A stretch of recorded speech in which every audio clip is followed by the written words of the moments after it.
বন্ধুরা আমরা আজকে এসেছিলাম হরিপুর ব্রিজ বলে, এটা আমাদের স্থানীয় ভাষায়, তবে এটা হচ্ছে অফিসিয়াল ভাষা হচ্ছে মাওলানা ভাসানী সেতু। এটা কিছুদিন আগে উদ্বোধন করা হয়েছে।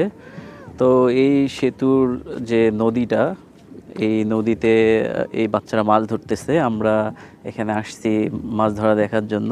তো ওরা এই যে ছোট একটা জালি দিয়ে মাছ ধরতেছে, তারপরে ও আবার হচ্ছে দেখা যাচ্ছে যে মাছ ধরতেছে।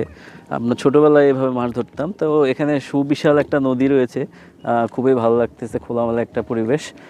তো আমরা আসলাম, অনেক এনজয় করলাম, ছবি উঠাইলাম এবং আপনাদের সঙ্গে শেয়ার করলাম। আসলে মূলত এই নদীটা গাইবান্ধা জেলার মধ্যেই পড়েছে।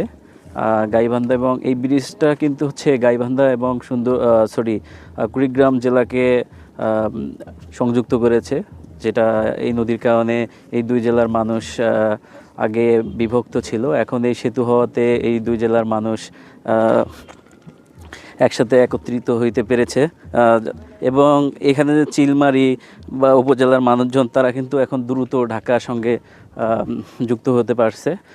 তো এই যে ব্রিজটা দেখা যাচ্ছে, এটা 1.5 কিলোমিটার দৈর্ঘ্য, এটা এই ব্রিজটা। তো এটা আসলে আমি যতদূর জানি যে উত্তরবঙ্গের মধ্যে সবচেয়ে বড় ব্রিজ এইটা, যমুনা সেতুর পরে।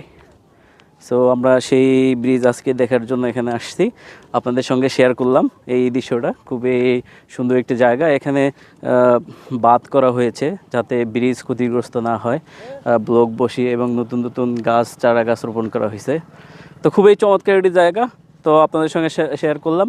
আর আপনাদের কাছে অনুরোধ থাকবে, এই ধরনের ভিডিও যদি আপনারা আরও পেতে চান বা ভালো লাগে, তবে অবশ্যই ফলো দিয়ে পাশে থাকবেন এবং বেশি বেশি করে শেয়ার করবেন। আজকে এই পর্যন্তই হরিপুর থেকে। সবাই ভালো থাকবেন। আসসালামু আলাইকুম।